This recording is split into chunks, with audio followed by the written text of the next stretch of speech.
Hi everybody, it's David Porter. So, I'm in the market the other day, wanted some grapefruit. Grapefruit looked pretty good, and there was a young lady who worked there stocking grapefruit, so I said, excuse me, and I reached over, grabbed a couple grapefruit, and I said, how are they? How are the grapefruit?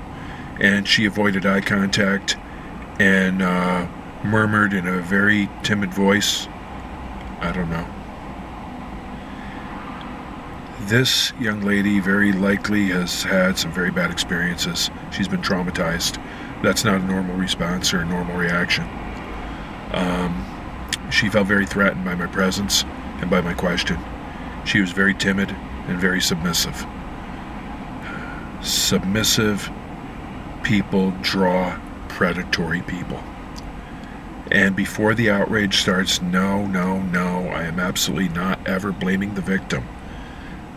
The all fault and blame and responsibility for a criminal act lay upon the predator, the criminal, always, all the time. However, the objective reality is predators look for victims, predators look for prey. Lions, tigers, leopards, they look for the antelope who is limping, who is sick, who is injured, isolated from the rest of the herd. They don't, generally speaking, are not going to want to try to chase down something where they got to burn more calories to catch it than they're going to get from eating it. And they're not looking for a fight. They're looking for a kill. They're looking for prey. There are human predators. There are individuals who are called sociopaths or antisocials. They are utterly devoid of any type of human decency or mercy or compassion or kindness or remorse. They are predators. You have ones who are also sadistic. They enjoy hurting other people. They look for prey. You do not ever want to look like prey. Here are three concepts to consider: submissive, passive, assertive, and aggressive. Submission and aggression are extremes. Now, when I say aggression, I'm not talking about be very aggressive in pursuing your goals, in making decisions, in working hard. Those are good forms of aggression. I'm talking about predatory interpersonal aggression. People who run other people over, who have utter disregard for the rights of others and violate the rights of others without remorse or guilt or shame, and they enjoy doing it. There's something very wrong with people like that, something very missing in people like that. That's what I'm talking about when I say people that are aggressive. People that are submissive or passive tend to be very quiet, too quiet, very timid, avoidant. They avoid eye contact. When they speak, they murmur. They don't project their voice. Their shoulders tend to be drawn forward, their head down. They take on a posture of hiding away from the world and please don't hurt me, please don't look at me or notice me. They betray timidity with their body language and with their verbal as well as nonverbal expression. You don't want to be submissive or passive. People are going to, at best, run you over. Now, not all aggressive people are psychopaths and predators, but there are people who will instinctively run over people that are submissive.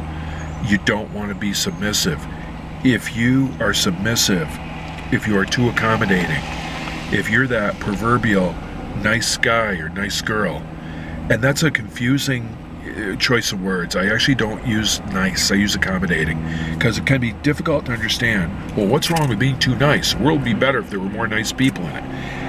Let's use accommodating instead. I prefer to say accommodating, because when you're overly accommodating, you do not advocate for yourself, you do not reinforce your personal boundaries, you do not stand up for your rights. Now, there's a plane going over, that's another helicopter.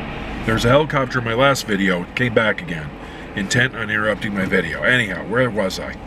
Passive. The healthiest place to reach is the middle.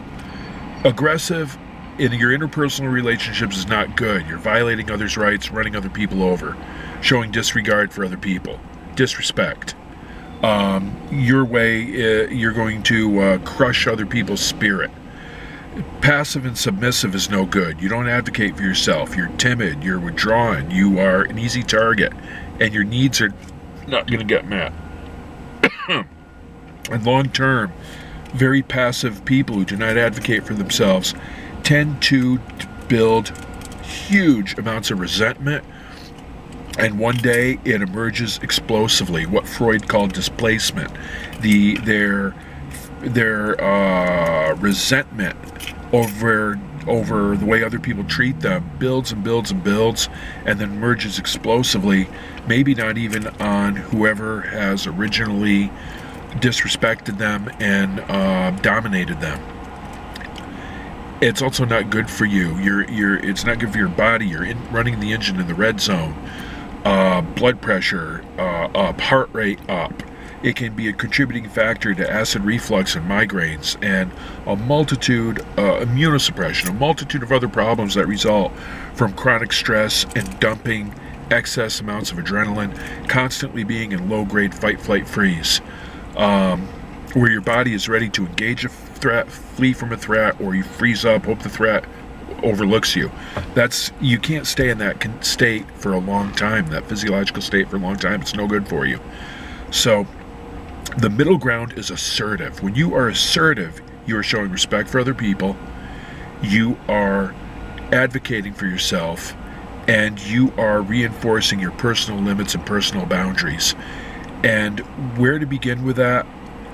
Don't be so afraid of using the word no. When someone makes a demand or a request or an imposition, if you don't want to do what they're asking or demanding, you can say no. And your no has to be a real no. You have to mean it. You have to send the message that somebody asks you something, once you say no, the conversation is over. The conversation is ended. They cannot ever ask you about this again, in fact. You need to send that message that no means no. And once you say no, you do not have to repeat yourself. Why would you need to repeat yourself? You said no once. The matter's closed. Move on. This is something you have to practice. It has to become a habit, because if you've been a nice guy or a nice girl, overly accommodating person your whole life, assertiveness is a new habit which will require practice, because your default setting is going to be to acquiesce, to accommodate, to bend, to give in, to do what other people are demanding of you or imposing on you, and not enforcing your boundaries. It's very important to enforce personal boundaries, and assert yourself, and never allow other people to dominate you, because it will set you up for victimization at worst. It will set you up for a lot of resentment at best. Okay, everyone, thank you for watching, and please hit subscribe and be safe.